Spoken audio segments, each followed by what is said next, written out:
మేడిగడ్డ ప్రాజెక్టులో ఏదైతే 3 పిల్లర్లు కుంగిపోయినాయో దాన్ని ప్రధాన బూచిగా చూపి అసెంబ్లీ ఎన్నికల ముందు కాంగ్రెస్ పార్టీగా, అదేవిధంగా అసెంబ్లీ ఎన్నికల తర్వాత ఎంపీ ఎన్నికల ముందు కాంగ్రెస్ ప్రభుత్వంగా ఏదైతే గత ప్రభుత్వం మీద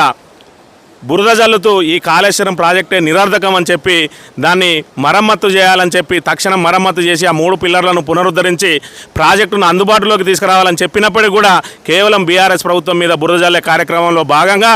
ఈరోజు